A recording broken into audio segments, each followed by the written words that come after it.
Getting it real with RealChunWai on the hottest topics, frank, engaging and candid. Don't forget to like, share and subscribe. He's a model, an actor, a VJ on MTV, a presenter, a producer and an entrepreneur. His first movie role is as Basuki Tjahaja Purnama, the former governor of Jakarta, in the film A Man Called Ahok. Please welcome Daniel Mananta. Apa khabar Indonesia dan Malaysia? Malam ini gue amat bertuah dan amat bersemangat kerana tetamu kita ialah seorang personality Indonesia yang ternama, yang terkenal, Daniel Mananta. Hello! Hi Malaysia! And of course, hi Indonesia, apa kabar? Kabar baik? Selamat malam, CNY. And of course, what an exciting moment that we can do this, especially during the pandemic. This is it, yeah? I mean, cross-border kind of conversation. I love it. I love it. And it's such a privilege for me to be here with you. And what an honor that you reach out to me and to have this conversation. Thank you for inviting. Okay, tanpa berlama-lama lagi, let's start the conversation. As they say in Indonesia, mari kita ngobrol. Mari kita ngobrol. Okay, Daniel, sebelum Daniel mencerita tentang peranan watak sebagai Ahok, atau Basuki Tjahaja Purnama. Okay, BTP, mantan Gubernur Jakarta. Mungkin Daniel boleh cerita sikit untuk pengikut-pengikut yang tidak familiar dengan Daniel, pengikut di Malaysia, cerita sikit tentang penglibatan Daniel di dalam dunia hiburan di Indonesia. Sebab sebelum ini Daniel ialah seorang VJ. Ya. Okay. So, saya sendiri di entertainment sudah dari tahun 2003. So that's when I first joined MTV Indonesia as a PJ in 2003. And then I was hosting for Indonesian Idol. Itu tahun 2008. So that was the third season of Indonesian Idol. Dan mulai dari situ, everybody just kept calling me the Ryan Seacrest of Indonesia. But I like to call myself the better version of Ryan Seacrest of Indonesia. And I got the honor to play as Pak Ahok atau Basuki Tjahaja Purnama, our ex-governor who got into a lot of controversy. I've been a communicator in a sense. Saya seseorang yang sangat percaya bahwa komunikasi bisa merubah kondisi kita atau situasi kita menjadi lebih baik lagi. Through communication, we can make an impact and influence. So, everything that I do until today, it's all about communication. I'm obviously, kalau misalnya dari surface aja, people see me as a presenter, and that's a communication. But then beneath it, even my clothing line. So I have a business called Damn I Love Indonesia, and even my clothing line is a statement, which is in some way communication, right? Playing in a movie as an actor is also communicating a message. Producing a movie, so kalau misalnya teman-teman di Malaysia aware dengan mengenal seorang badminton legend namanya Susi Susanti, I produced the movie Susi Susanti to communicate a message as well about loving your country through Susi Susanti's story. Jadi everything that I do until today is all about communication, and I think that's a little background about myself. I watched the movie Susi Susanti. The first, I watched it. The first Olympic gold medalist for Indonesia. Okay, correct. Of course, Pak Daniel produced that movie. I love the opening scene when she was a ballerina. The mother wants her to be a ballerina, and she was playing badminton. I love that scene. But what's the difference? Apa beda menjadi seorang producer dengan seorang aktor? Apa beda? Mungkin sebagai seorang aktor, you read other people's script, right? So you're communicating the producer's script for you, right? Tapi being a producer, you have a message that you want to send to the world. And being a producer, you can inject that values, that message, whether it's about scaring people, like putting fear in people, or putting enthusiasm atau semangat or encouragement through the movie, and or putting love inside a movie. And I want to be the latter, right? Jadi I feel like my mission in life is to spread peace, love, and joy. So somehow I've been very consistent in doing that. Even until today, when I start my own YouTube channel, which I forgot to mention, Tadi, Yes. I started my YouTube channel called Daniel Mananta Network, and I started with Daniel Tetangga Kamu as one of the anchor show. Then di situ, it's all about peace. It's all about love. It's all about joy. It's all about how to spread peace and tolerance in a joyful way through entertainment. Jadi, I think that's the beauty of being a producer. You can spread the message inside your heart to put it out there. But being an actor, udahlah, you just got paid. You just got paid. You get the script. Yeah, you just do your thing, right? And if the movie is good, then thank God. If the movie is bad, then I get paid anyway. I don't care. But being a producer, man, I have a lot of sleepless nights praying that the movie will turn out well, right? Like, I don't know. I think this is me, right? Like, Yes. I feel like if the movie is a flop, then me as a producer failed my director. I failed my actors. I failed the concept. I failed, it's because you put your heart out there. You're being authentic. And when you put your heart out there, it's as if like, CNY, I want you to hold my heart. Now, once my heart is within your grasp and your hand, it's totally up to you what you want to do with it. You want to criticize it? You want to empower it? You want to squeeze it and destroy it? It's all up to you. And that's what scares me the most about being a producer, right? Yeah. So yeah, that's the whole difference.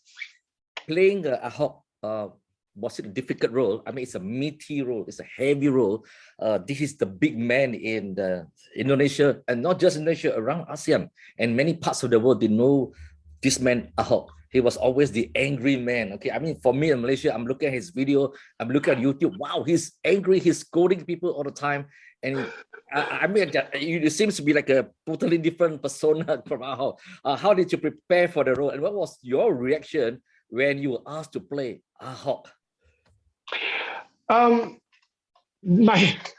My first reactions, obviously, I'm honored. And during this time, Ahok is already in jail. Yeah. He was in prison already. Yeah. And the funny thing is,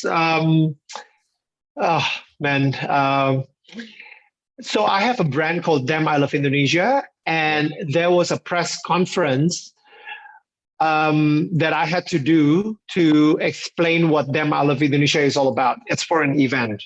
Mm-hmm.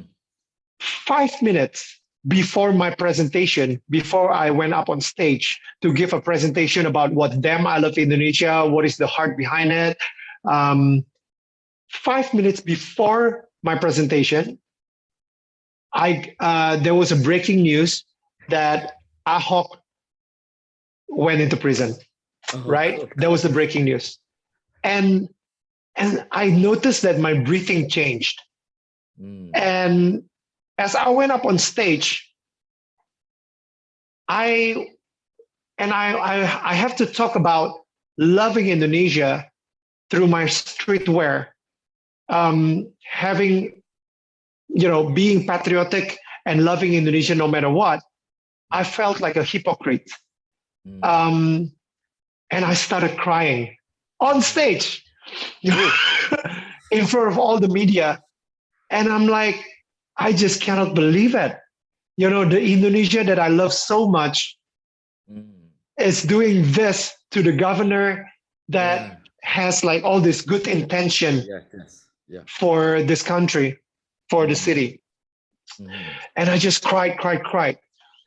And that's when I realized that I have like, I never consider myself as an Ahoker, but I feel that I have the highest respect for Pak Ahok, right?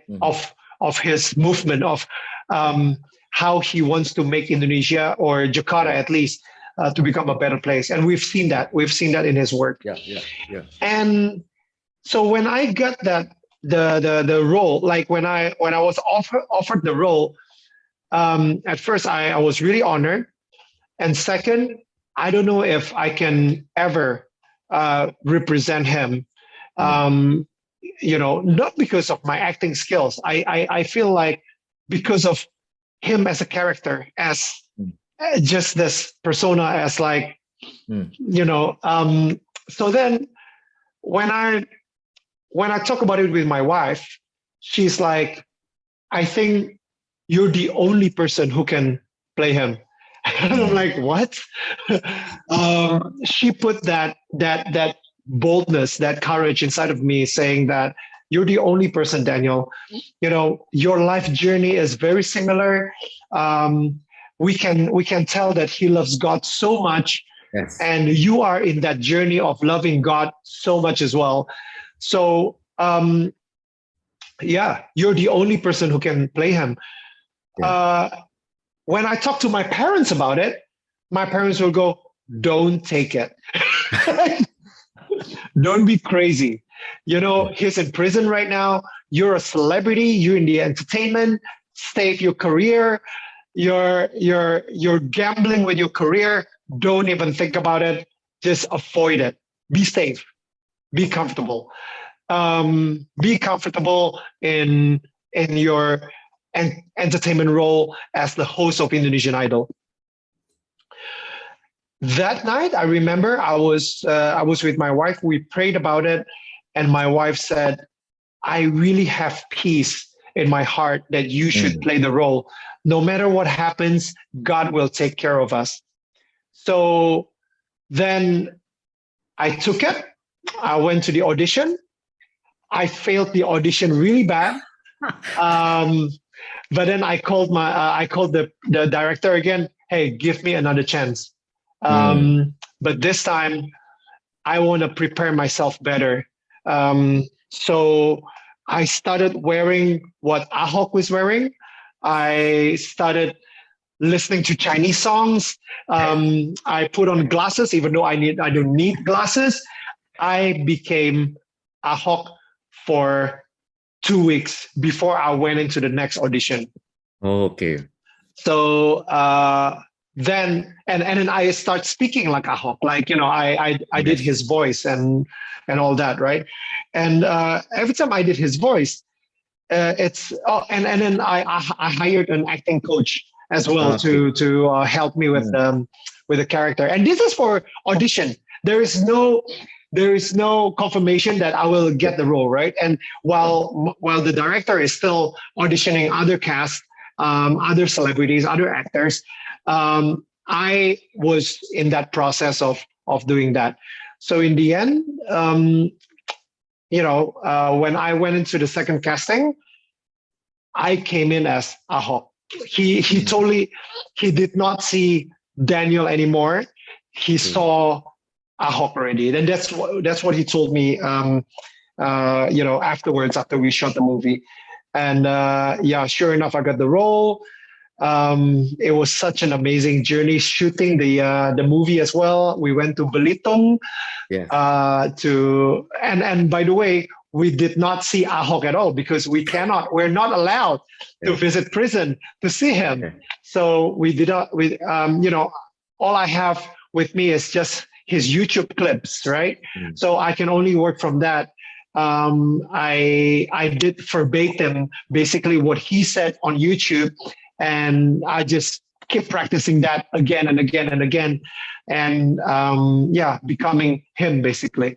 That's how I did it. So did you have to learn to speak Bahasa dialect Belitung and some Hakka? I could hear some Hakka. Correct. Some Hakka. Actually, my dad is Cantonese as well. My sorry, not Cantonese. My dad is also Hakka, cat, right? So I learned from him. I asked the intonation, but then as I went to Belitung, the whole intonation is actually different. It's like, what? This whole time. Moyung. Turns out everything that I learned from my dad was moyung, useless. I asked some of his close circles, some of his family, actually, Ahok's family, to learn more about the dialect. And it's very exciting, actually. I recorded, at night, I keep repeating it again and again to myself. But the most interesting is like seeing his childhood, right? I went around with his driver, the driver that took him around, even though when he was like 5-year-old or something. I went with him. It's like, this is where Ahok went to school. He walked from his house to this school. So I walked with him. I took that same walk, and then I met his grandparents. I ate his favorite food. I literally, and I even slept in his house, right? Wow. Like, Serious? Yes. It was like, the whole method acting kind of thing, right? Like to become Ahok, and it was quite an exciting time. Yeah. So you prepared for the role, you acted the role, you eat, sleep, and dream like Ahok. Exactly, and that's when I realized some of his, I guess, values and spirit got into me, and it made me become who I am right now as well.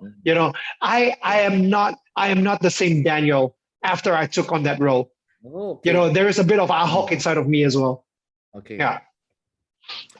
In his book, he says that panggil saya BTP, short term for his name, okay, instead of Ahok, because he's like a rebirth of himself, okay. But people in Indonesia, do they still refer to him as Ahok? Yeah, of course. But cannot, right? He said like panggil saya BTP. Okay, Ahok. And the name is too long. Basuki Tjahaja Purnama is too long. Exactly. I am the one who's very disciplined calling him BTP. Until today, like when we're on a call, when we're doing Zoom, when I met him a few weeks ago, I still call him Pak BTP, Pak BTP, Pak BTP, because he told everybody panggil saya BTP.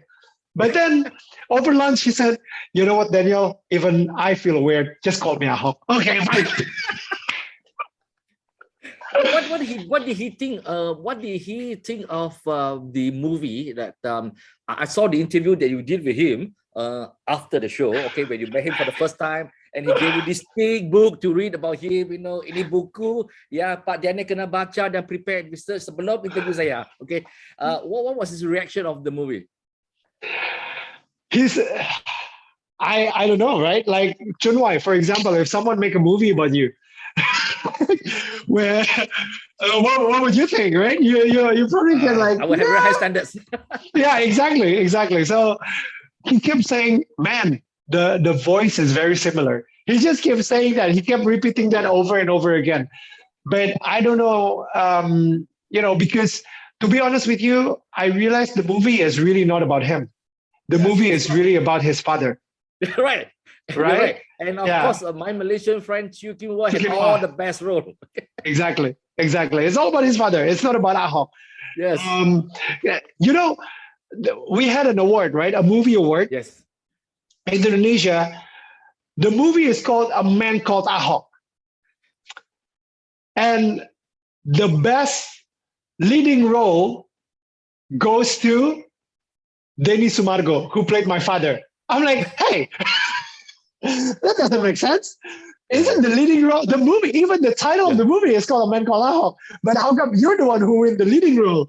Like, it's just an internal joke between us. Daniel, if it was some other name, the movie might not be able to be so well. It has to be A Man Called Ahok. Yeah, exactly. It sounds better. But Chew Kim Wai told me, he shared with me, he said that, wow, he said Daniel was so serious in his work, and that I was playing this driver, the father who drove Daniel, and Daniel had all these small little notes that is stuck on the car, so he could memorize the dialogue. Man, you're playing with one of the legend, one of the best actor for me anyway. I think Chew Kim Wai is like, I was starstruck when I met him. I was like, oh my goodness, it's Kim Wai. Oh my goodness, Uncle Chew, how are you? He's our Called Ahok. yeah, Called Ahok. And my goodness, to play with him. And he made me felt so comfortable because it's my first role as well, in the movie business, my first ever leading role.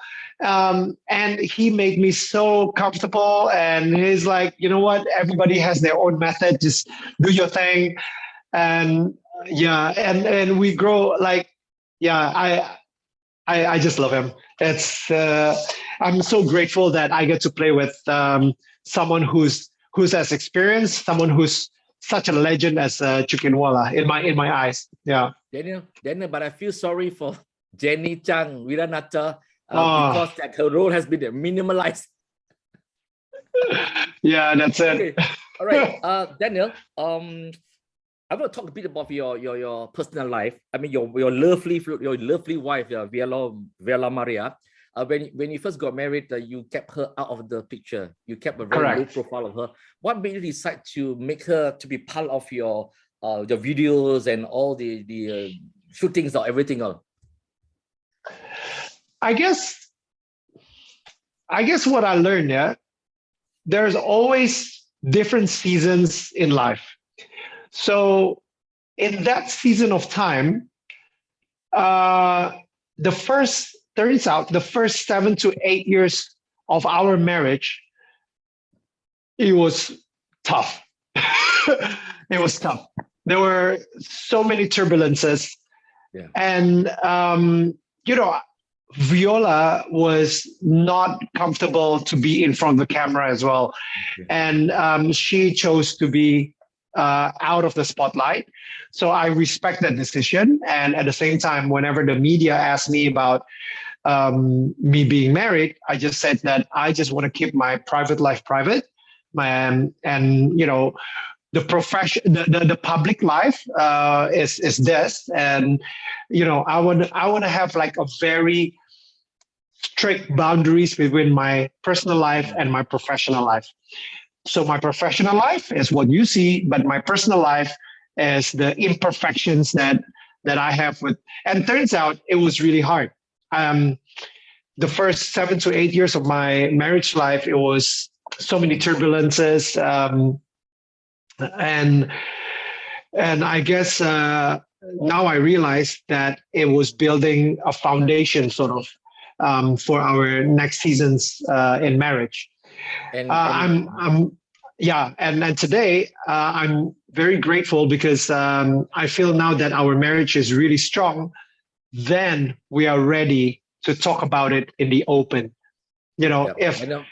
If we talk about it like before that, I think it will just add to the drama and the turbulence that we had as well. Especially if I'm doing it out of the wrong motivation. For example, like, now that I'm a married man, I think I'm going to expose my wife and my kids for extra likes, for extra subscribers, for extra followers. You know, if I and I have to admit, you know, maybe the first 7 years of our marriage life, I was thinking of that. You know, many sponsors will come to us, and that's the motivation, right? But then after 8 to 9 years of our marriage life, and you know, after we built that foundation, that solid foundation in our marriage life, I realize now when I came out and to talk about marriage with Viola, it's more about serving others. It's more about how can we be a blessing to other married couples? How can we inject the values that we've learned out of our own turbulences, and be able to serve others in such a way that their marriage will be blessed as well, or will flourish, right? So yeah, now it's a different motivation. It's no longer for the subscribers. It's no longer for the followers and the likes. Yeah. It's really for inspiring other people. The word inspiring itself, it's two different words, right? It's in spirit, right? So you're putting the spirit that we've learned, the spirit of our peace, the spirit of our love together to other people, to inspire them, to give that spirit so that their marriage will flourish as well. Daniel takes part in a lot of this spiritual uplifting program all over Indonesia. I can see from the video. What made you come out to share your spiritual life, your journey with God openly in Indonesia? Right. In 2012, I had a benign tumor in my vocal cord. Oh. And that was that made me couldn't speak as clearly as I am right now.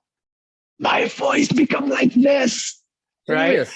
Yeah, wow. That was in 2012 because the vocal cord cannot really close because it's blocked by that benign tumor, or the singers call it the singer's note or nodule. A lot of famous singers had it, so they cannot sing like usual. So for about a month, I thought to myself, oh, this is just fever. I lost my voice. It'll come back. But after a month, it didn't come back. So I went to the doctor and they said that it's a benign tumor. It needed to get operated. And I'm like, oh man, you know what? My voice is my asset, yes. Right? This is where and during that time in 2012, I just got married. My daughter Mila, she was born. She was born she was like newly born, right, for a month or 2 months, 2 months old.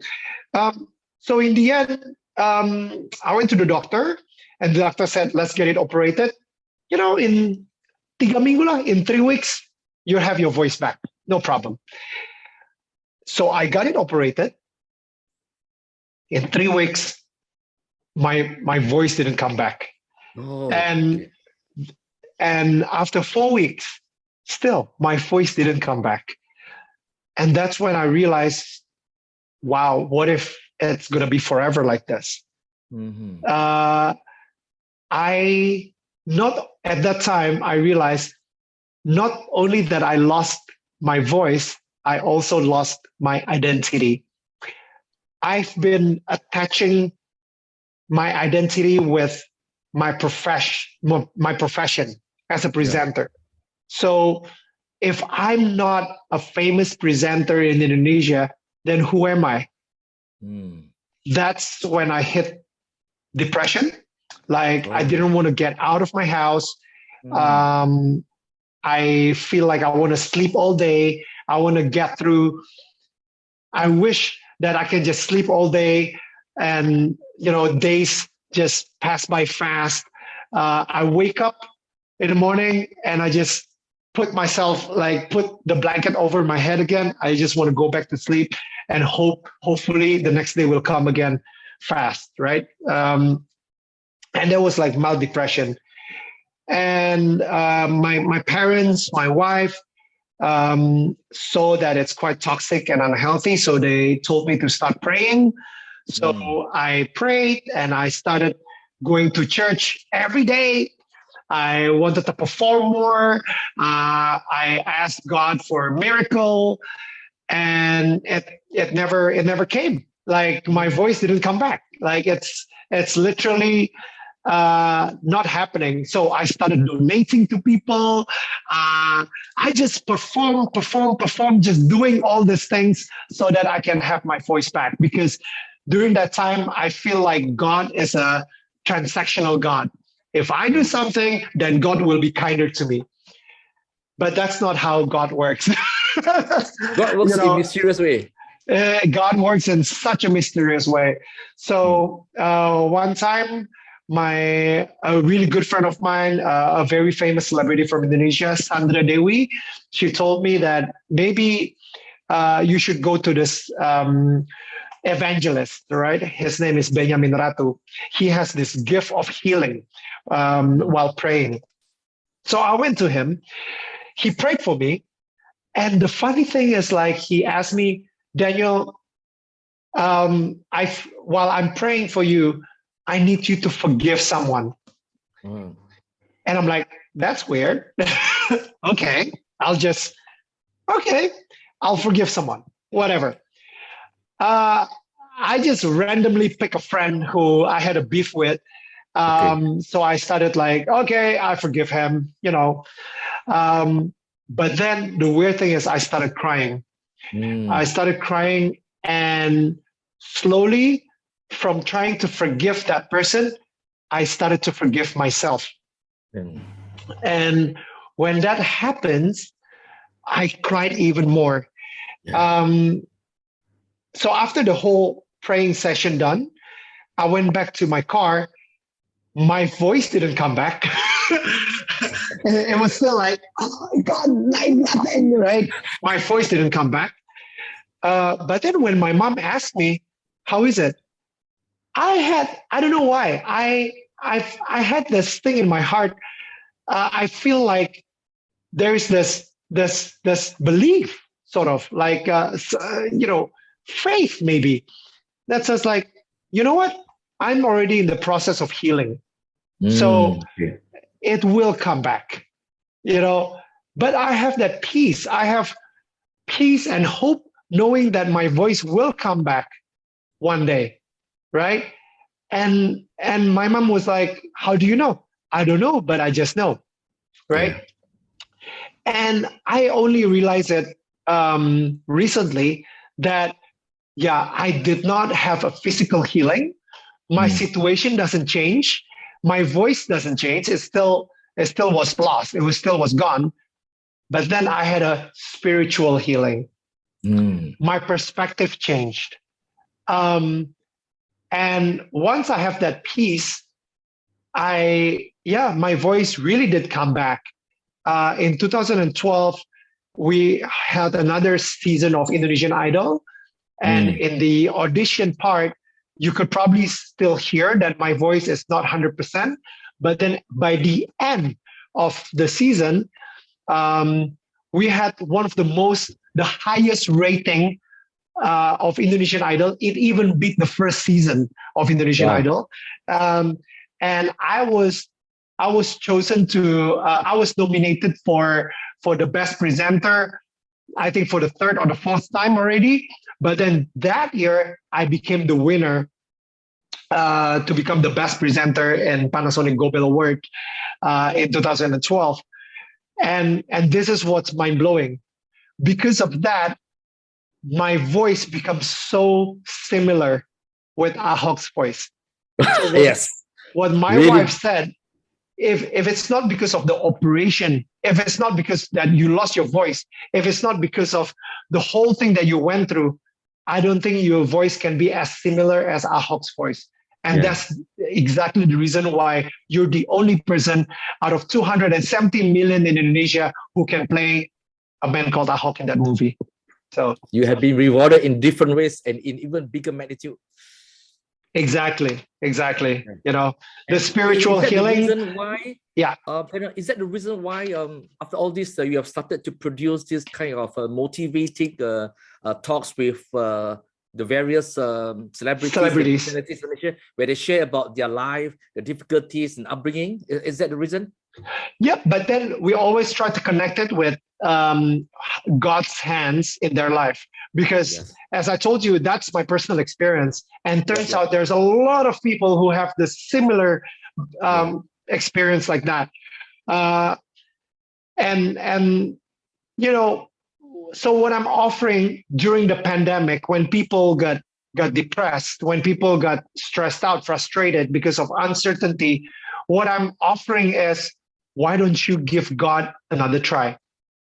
I know a lot of people have a different belief about God. And like for myself, I used to think that God is all transactional, right? Yeah. But turns out it's not like that at all. Mm. Like uh, even when I was still lost, he still saved me and he still found me, right? And I think that is the beautiful thing about God's grace. Um, I don't deserve it, but he gave it to me anyway. So you know, and I feel like I want to try. Oh, and that happened because I fixed my relationship with God. Um, so the God that I knew before was the God that people tell me about. My preacher told me about that God. You know, maybe the transactional God. My mom told me about the transactional God. But then when I have a really personal, intimate relationship with God, then I realize everything that they said about this God is not 100% correct. So you need to have like this relationship with God to really know his heart, right? So in the end, that is the, uh, you know, fixing that relationship that other people have through the stories of other celebrities. Yeah. And that's what I capture in the YouTube channel, Dalil Tetangga Kamu. And turns out, whether your background is Muslim, whether your Mm. background is Buddhist Yeah. or Hindu or Catholic or Christian, they have a very similar experience with God's grace. And Yes. and I love that. And that's what I'm curating sort of in the show. I love it too. I watch it all the time because it's really, it sends a lot of positive vibes. Okay, I have one last question. Okay, how do you, how is it the Chinese New Year or Imlek? How is it celebrated in Indonesia or in Jakarta?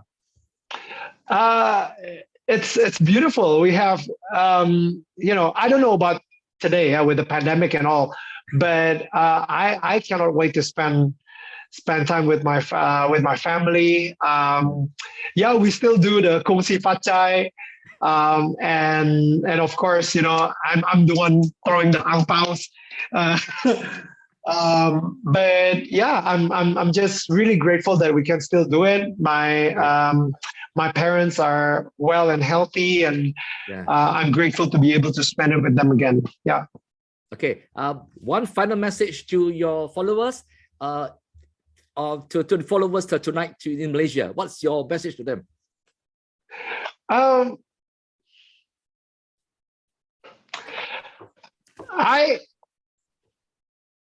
I just cannot wait to go back to Malaysia. That's this whole my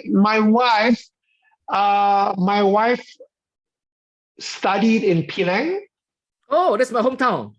Oh, well, so we go back and forth to Penang. We have the Kapitan curry chicken tandoori all the time whenever we're in Penang. Yeah.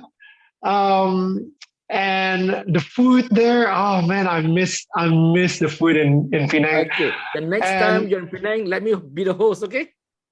will definitely do. Must. And yeah, I just cannot wait to go back to Malaysia. And I have a few friends, really good friends there as well, Okay. in KL as well. So Right. you know, Malaysia has a very special place in my heart and my wife's heart. And yeah, and I just cannot wait to go back there. Yeah, I wish us, I wish Indonesia and Malaysia as countries can have this kind of relationship, right? The media just keep saying all the stuff, the headlines and whatnot. You know what? But when you have that relationship with the people, go back to what I talk about as well. The media is trying to brand our relationship in a certain way, but then when you actually really have a nice, personal, intimate relationship with with each other, then we realize that, yeah, Thank you. we're more similar than we are different. Like it's and we have a beautiful relationship that we should have together. Yeah. Thank you so much. On behalf of Daniel and myself, we wish everyone Selamat Tahun Baru, Imlek, and Happy Chinese New Year. Kong Si Fa Chai. Kong Si Fa Chai. Kong Si Fa Chai. Happy Chinese New Year, everyone. Follow us on social media. Thank you. Thank you, CNY. Bye. Thank you.